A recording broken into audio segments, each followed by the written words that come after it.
Senhor Mohamed Ansari, vice-presidente da Índia, meu caro Vice President of India, my dear friend Prime Minister Singh, Madam Sonia Gandhi, who is the chairperson of Jawaharlal Nehru Memorial Fund and president of the Indian National Congress Party, Dr. Karan Singh, vice president of the Memorial Fund, dear friends, ladies and gentlemen. It is a great pleasure and an honor to once again be received by this great country. When I was the president of Brazil, from 2003 until 2010, I had the privilege of strengthening the relations between our peoples. We were able to expand trade, investments, and bilateral cooperation in the fields of technology, culture, health, and education. We worked together, both India and Brazil, in various multilateral fora. We defended common positions at the United Nations, at the World Trade Organization, and at the Conference on Environment and Climate Change, always striving to establish what we considered more equitable and balanced relations between countries. We consolidated institutional relations with India, and through the BRICS and IPSA, added forces with South Africa, China, and Russia. We have established a solid friendship, of which Brazil is very proud of. I meet you again, now as a former president, but as a permanent enthusiast of the closeness and cooperation between our peoples. Ladies and gentlemen, India occupies a unique place in the history of humanity. Over time, your country has contributed to the cultural and spiritual uplifting of men and women worldwide. To India today contributes strongly to knowledge and progress in cutting-edge areas, pharmaceutical research, information technology, the aerospace industry, to name some of these few sectors. This extraordinary country has also become one of the most strongest democracies today, where today, in harmony, 1,200,000,000 people live together.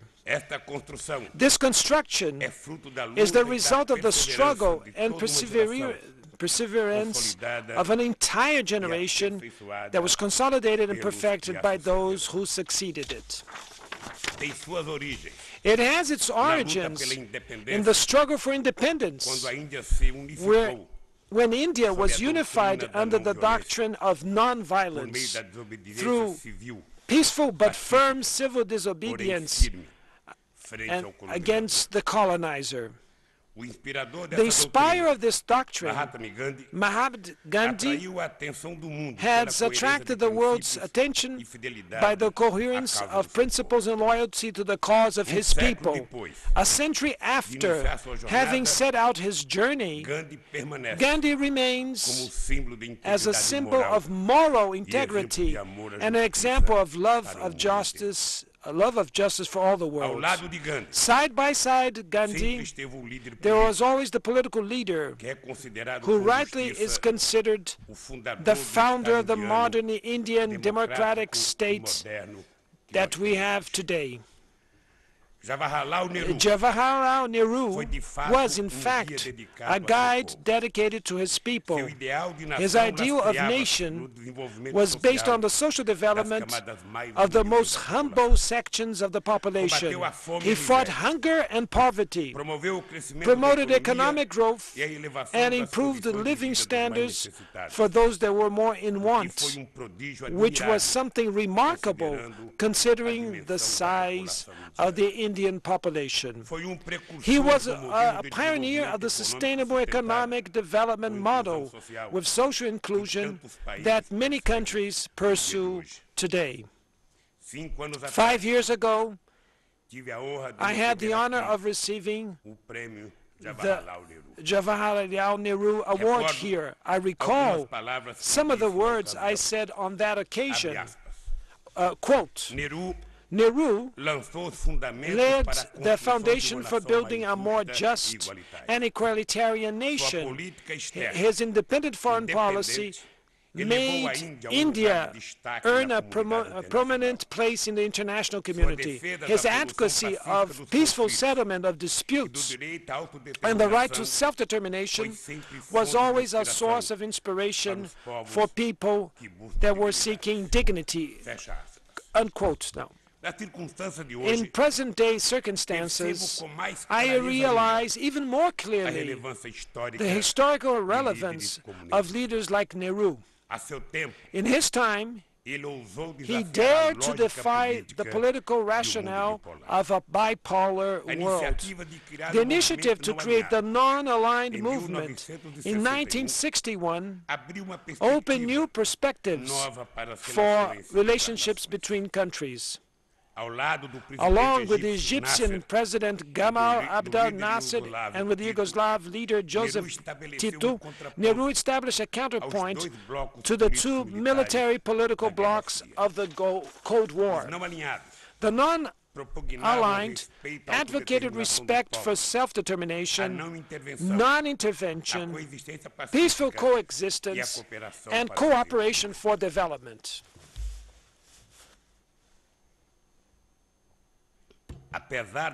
Despite the contradictions inherent to a movement that brought together 155 countries from all continents, history has to do justice to this great effort for peace by the non-allied countries.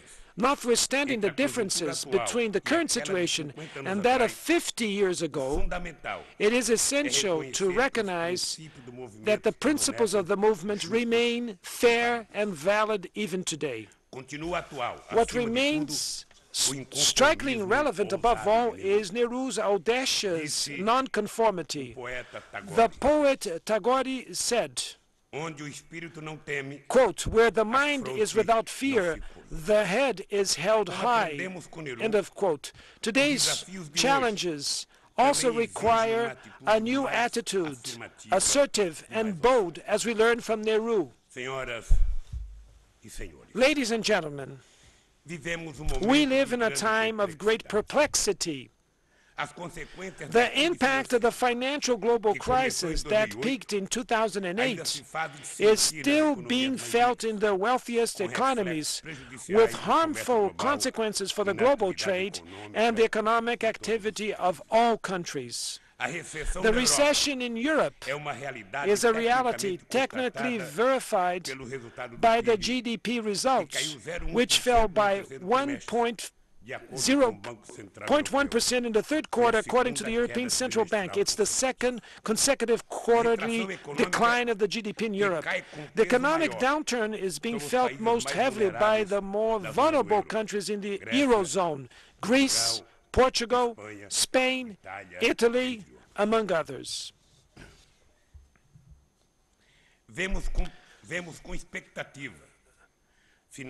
Signs of recovery are being to be seen in the U.S., and we hold high expectations, and we sincerely hope that in his second term, President Barack Obama will find better conditions to resume economic growth.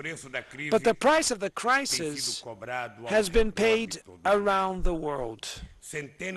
Hundreds of billions of dollars and euros were spent to bail out banks in Europe and in the U.S., while nothing was done to help millions of American borrowers, European pensioners, and were left at their own luck, and those who had their jobs destroyed in all countries. On the contrary, the orthodox recipe of austerity have been imposed on governments that have nothing else to cut. Austerity, pure and simple, has proven to be not only a bitter recipe, but an ineffective remedy. The recession in the Eurozone, which I have mentioned, was the predictable result. It is painful to watch hopelessness take over, especially among the younger section of the population. Despite the training they have received in schools and universities, these young people cannot find good jobs, nor envision a better future for them. Alongside hopelessness, we note with concern the increasing symptoms of xenophobia, intolerance, and ethnic prejudice growing in these countries. The prospects look even bleaker if we find that nothing was done to correct structural errors, which are the root causes of the crisis.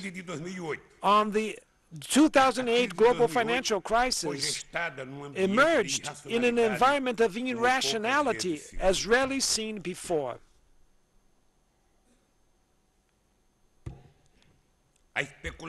Financial speculation has exceeded all limits under the complacency of a deliberately deregulated system. The billions invested initially to protect the financial system caused a flood of liquidity. Eventually, this affected the entire exchange market, leading to inflation and instability in other countries. In 2009, the G20 countries reached an agreement on a package of measures to regulate the financial system.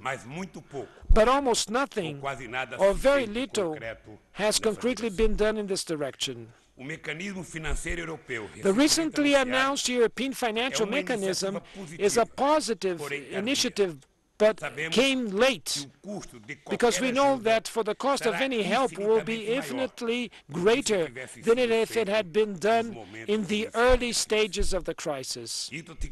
This means that some effects were addressed, but not the root causes of the latest crisis.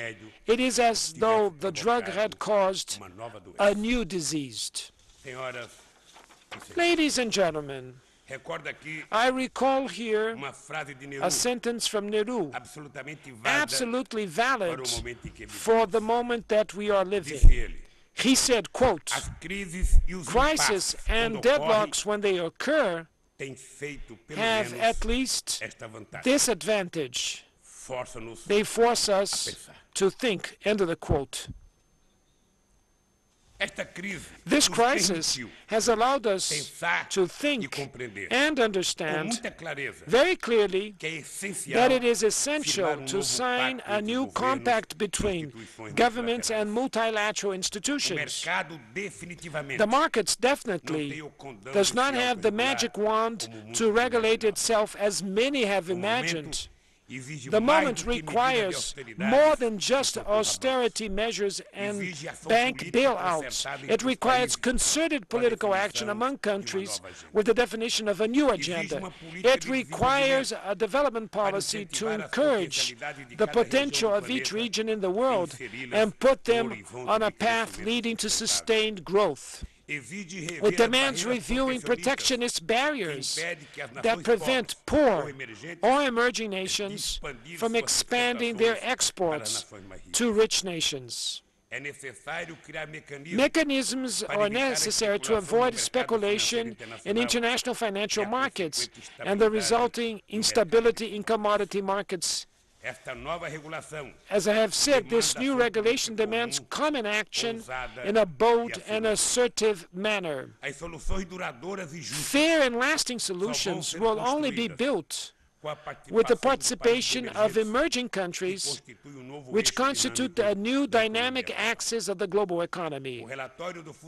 The International Monetary Fund report released in April of this year shows that the economies of developing countries will together surpass the GDP of the most developed nations.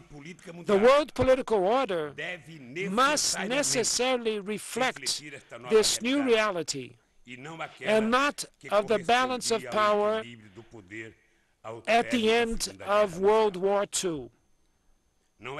It's not reasonable for the UN Security Council to not have any country from Latin America or Africa or a country so important as India among its permanent members.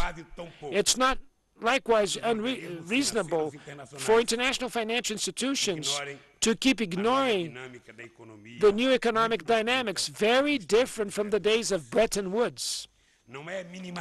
It's not even minimally reasonable to continue ignoring the need to support the development of poorer countries of the world and create opportunities for the excluded, which make up the majority of the population. The continued existence of an environment of crisis and its structural causes is not of the interest of anyone, not even to the rich countries. Ladies and gentlemen, overcoming the crisis requires a new cycle of sustainable development. The key word for this new cycle will be inclusion. Inclusion of poor countries, inclusion of marginalized populations. In my country, this was the path that led us to sustainable development in the last 10 years. For the first time, the poor were not seen as a problem, but they started to be seen as part of the solution. For the very first time, Brazil has grown at consistent rates, sharing the benefits with the majority of the population. We had the prudence to reclaim and strengthen the foundations of economic stability, but we rejected the orthodoxies and the fashionable idea of the minimum state or government. On the contrary, we strengthen the most positive aspects of the state government. Good regulation, which encourages productive investment, promoting the ability to plan and invest in infrastructure, and especially the ability to maintain comprehensive and effective public policies. The income transfer programs that were initiated in 2003 today reaches 60 million Brazilians. Our policy of enhancing wages guaranteed increases above inflation. The increase of payroll and the salary mass, coupled with the Bolsa Família and the income of the retirees, greatly strengthened the domestic market by creating a new and positive economic dynamics. We also, with great care, we expanded and democratized access to credit, which grew fourfold and today stands at more than $1.4 trillion, or that is to say, 51% of the Brazilian GDP.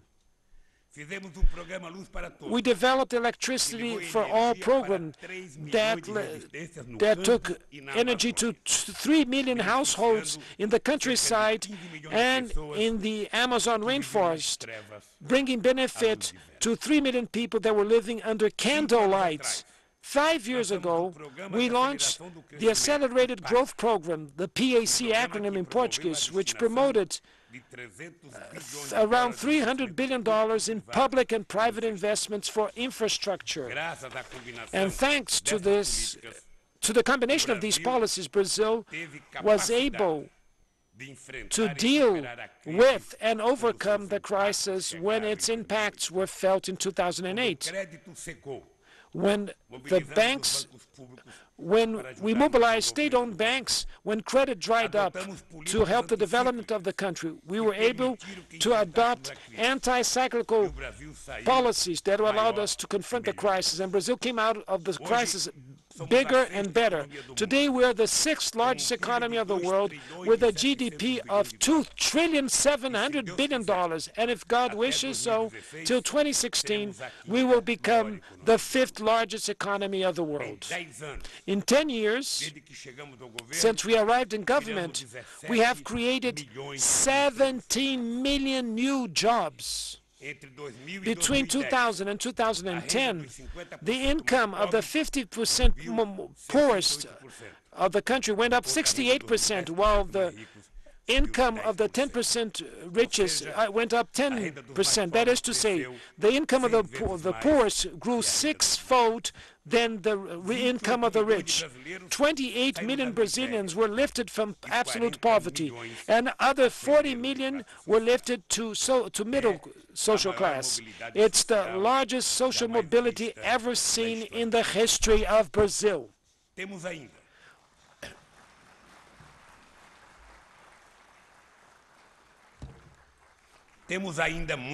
We still have a lot to make progress, but it's easy to see that social inclusion was the key for growth, and that these people, now full citizens, integrated to production and consumption, will incorporate to their rights these new achievements. Ladies and gentlemen, I talk about the experience in Brazil, but I know very well that a similar path is being followed by India, each one doing it their own way according to their own reality. We know that we need more plants and more agricultural production. We need to build more hydroelectrical power plants, more highways, more railroads, but above all, more schools. We need more scientists, and we need more researchers. India and Brazil, they need to open space so that other developing nations can be able to continue to grow, to diminish the inequalities, and to include millions of new consumers. This is the path that is essential to rebalance the world economy and to keep peace. Without peace, as Nehru said, all other dreams vanish and are reduced to ashes. End of quote. My dear friends, I would like to close my speech now, renewing my trust in building a new global governance, an order that will be more balanced, more just, and with more democracy, built with the spirit of fraternity and mutual respect to the peoples of all the world. This is what the world is expecting from its leaders, and that the role model that Nehru meant, that dared to think and act towards the direction of a better world, continue to inspire all of us. Thank you very much, ladies and gentlemen.